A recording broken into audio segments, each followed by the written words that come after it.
Estamos aquí esta vez en Estrasburgo, que hemos tenido un acto un poco de resumen de lo que ha sido el curso político en lo referente a fronteras, a refugio, a migración. Este acto un poco de balance de este curso político lo hemos llamado Anatomía de un naufragio, las políticas de la Unión Europea ante la crisis humanitaria de los refugiados.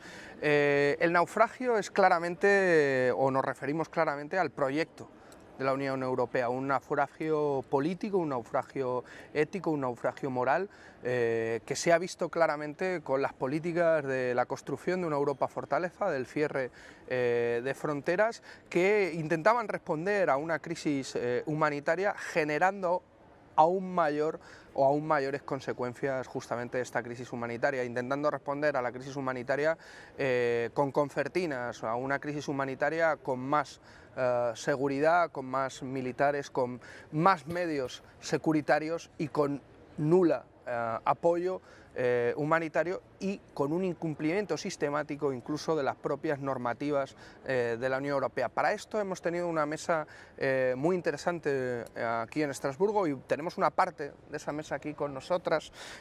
Bueno, tenemos a Vanessa Viera, que es del colectivo Por otra política europea de aquí, de Estrasburgo. Por otra política migratoria.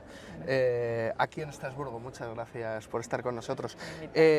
También tenemos a Gabriele Del Grande, que bueno, periodista, escritor, cineasta, que además ha trabajado durante mucho tiempo la cuestión de las migraciones, incluso fue de los primeros que sacó las cifras sobre las muertes en el Mediterráneo, ¿no? Sobre esa gran fosa común en la que estamos convirtiendo con nuestras políticas el Mediterráneo. Muchas gracias por estar aquí. Gracias. Bueno, también tenemos, yo seguramente vuelvo a repetir mal, su apellido, Aitor Falobagoiazcoa, que es representante de MSF, de Médicos Sin Fronteras, en Turquía, y también fue el jefe de operaciones en Alepo del 2012 al 2014. Nos lo tenía secuestrado la Comisión Europea, pero bueno, aquí está con nosotros. Muchas gracias. Y por último a Javier González Vega, que es catedrático de Derecho Internacional de la Universidad y de Relaciones Internacionales por la Universidad de Oviedo. Muchas gracias, porque además sé que te ha costado llegar hasta Estrasburgo desde Oviedo. Gracias. Tenemos poco tiempo, vamos a intentar ser lo más sintéticos posibles. Yo os voy a intentar hacer una pregunta y lo que os pediría es más o menos que lo pudiéramos intentar responder en un minuto. Vamos a jugar primero con la norma de un minuto. Si tuviéramos que definir cómo desde Médicos Sin Fronteras veis el acuerdo Unión Europea-Turquía, ¿cómo lo definirías, Aitor? Bueno, pues es un acuerdo que está enseñando los grandes fallos de la comunidad internacional de la Unión Europea con respecto al derecho de asilo y a lo que tiene que ver todo con el refugio de la gente que huye de la guerra. Directamente está instrumentalizando la ayuda humanitaria, de manera que la está condicionando a un acuerdo. Directamente también está externalizando las fronteras y empujando a la gente cerca o encerrándola en los lugares donde están produciendo las crisis y las guerras, como es el caso de Siria en este caso. Y por último, algo grave, que por muy débil que sea todo lo que hay alrededor del derecho de asilo y el derecho al refugio, se está erosionando de tal manera que puede llevar luego décadas volver a recuperar lo poco que existe y lo poco que se puede implementar. Gabriele, además ahora me has dicho que estás viviendo en Grecia, ¿no? Si no me equivoco. Tú fuiste el que hizo en cierta medida un estudio sobre la cifra de muertes en el Mediterráneo, si no me equivoco. Una de las preguntas que llama mucho la atención es que, por lo menos con el acuerdo de la Unión Europea-Turquía, lo que se ha hecho ha sido parar las muertes en el Mediterráneo. ¿Eso es así? Estos acuerdos, hace 20 años que hay gente que cruza el mar Mediterráneo porque no existe otra alternativa legal para viajar hacia Europa, Y cada vez cuando un acuerdo ha cerrado una ruta, se ha abierto otra ruta más larga y más peligrosa. Tenemos muchos ejemplos, por ejemplo, en España, lo que pasó antes en el estrecho de Gibraltar, después en Ceuta y Melilla, después en Canarias, ahora en la costa del sur. Lo mismo se pasa en Italia. Por ejemplo, en Italia en 2009 se cerró totalmente la ruta de Libia, devolviendo, ¿no?, en Libia la gente parada en el mar. Y por un año así todo se acabó, después empezó otra vez, haciendo ruta más larga y más muertos. Ahora tenemos miles de muertos en nuestros mares. Y lo mismo seguramente va a pasar también en Turquía, en Grecia. Además, Turquía, Erdogan está jugando con Europa, ¿no? Abrir y cerrar la frontera es solamente un juego político para pedir más dinero de Europa, jugando con la vida de la gente. Si en verdad Europa quería salvar a gente y evitar este drama, esta tragedia, tenía que ofrecer alternativas legales, que se llama visados por la gente para viajar en avión e irse directamente donde quiera en Europa. Javier, ¿ilegal o legal el acuerdo Unión Europea-Turquía?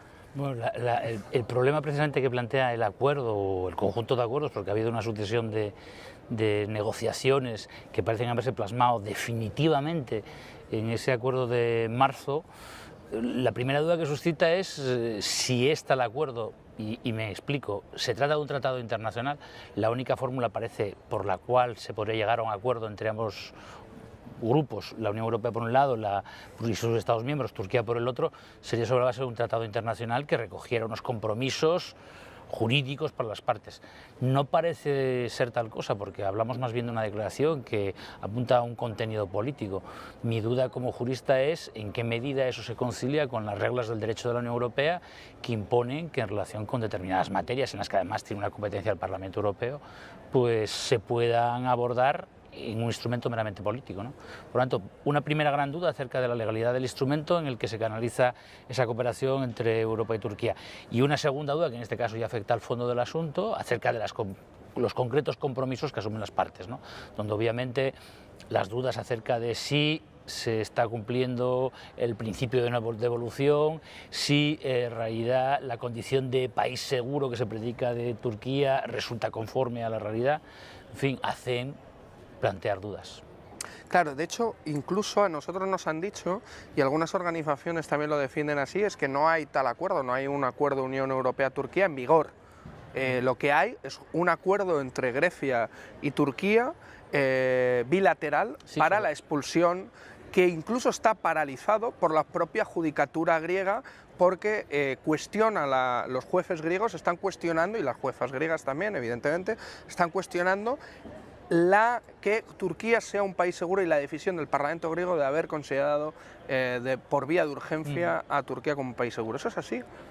Sí, efectivamente, ese acuerdo además del que hablas es un acuerdo que ya se había negociado hace muchísimo tiempo, que había estado paralizado en su momento, que ahora supuestamente se ha retomado a raíz del compromiso entre la Unión Europea y Turquía y que efectivamente está sumiendo a los jueces griegos en una duda, que es palmaria, por otra parte, es una duda de legalidad.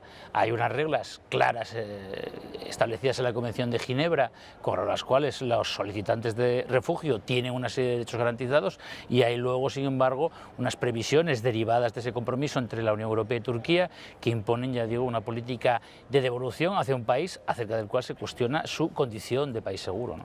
Vanessa, ayer estábamos en la puerta del Parlamento, ¿no?, con megáfono en mano, justamente haciendo una concentración, porque hoy justamente se votaba y se ha votado y se ha acordado con el apoyo mayoritario del Parlamento, gracias a lo que aquí llamamos una gran coalición de socialistas, liberales y populares, de un acuerdo de reformar Frontex, ¿no?, de cambiar Frontex en una agencia de guarda de fronteras y de guardacostas. ¿Cómo lo veis desde las organizaciones por una política migratoria diferente, esta reformulación de Frontex? A nosotros nos parece que de todas maneras Frontex no es la solución, que no es nuestro eslogan, ¿eh? Es un poco de sobre que los extranjeros no son criminales y que los refugiados no son criminales, entonces que no hay que tratar eso desde un punto de vista de seguridad de las fronteras, pero sino seguridad de las personas. Entonces eso era lo que queríamos un poco dejar ver, también porque en los medios de comunicación masivos es bastante se dice mucho que, la población europea tiene miedo de los refugiados que van a venir a quitarle su comida, su trabajo, etcétera, pero sabemos que eso no es verdad, que mucha gente quiere ser solidaria y también queremos hacerle entender aquí a los parlamentarios de que hay una movilización, que bueno, es difícil efectivamente estar movilizado con tanta desinformación, pero que los ciudadanos no son gente inhumana, no son gente insolidaria, son gente que simplemente hay veces no tiene toda la información, entonces queremos estar más en ese sentido de decir, es muy fácil uno estar como ciudadano detrás de su televisión pensando en vez de actuar, y estamos nosotros intentando que la gente se movilice sobre esas cuestiones y que los eurodiputados y la gente del Parlamento nos escuchen, la Comisión Europea también. Todos dicen aquí en el Parlamento, cuando vemos los diferentes grupos políticos, todos tienen el mismo discurso de no, nosotros no queremos que la gente se muera, todos lloran, las lágrimas de cocodrilo, como dicen en Francia, cuando ven al niño, al bebé en la playa muerto, todos lloran eso. Finalmente las decisiones que toman no ven las consecuencias, o sea, sí las ven, me imagino que sí las ven, pero en todo caso parecen ignorarlas. Por eso también habíamos, con el colectivo por otra política migratoria, habíamos imprimido una lista de 17.300 nombres de personas que han muerto tratando de entrar en Europa y que la trajimos hasta el Parlamento para que pudieran ver, porque es muy fácil hablar de cifras y no queremos que las personas sean cifras. Sí, de hecho, yo recuerdo que Josu Juaristi, otro eurodiputado, y yo lo metimos esa lona, una lona de 100 y pico metros y casi 100 kilos, o sea que costó meterla, la metimos y aquí no se ven las cámaras, pero justo en ese pasillo, antes de entrar a la plenaria, todos los eurodiputados que entraban para votar tenían que pisar los nombres de los fallecidos en el Mediterráneo. Yo creo que fue una cosa muy simbólica, pero que trasladaba, ¿no?, esa imagen de no solo son números, y las políticas que legislamos aquí también tienen consecuencias fuera, no son inocuas. Y yo creo que por eso, Aitor, hay un elemento que a mí me ha llamado la atención mucho en la intervención que has tenido, de esto es como una guerra mundial, ¿no?, en una región, ¿no? Hay muchos actores internacionales ahora mismo, no solo es la guerra de Siria, tú además has estado en Alepo.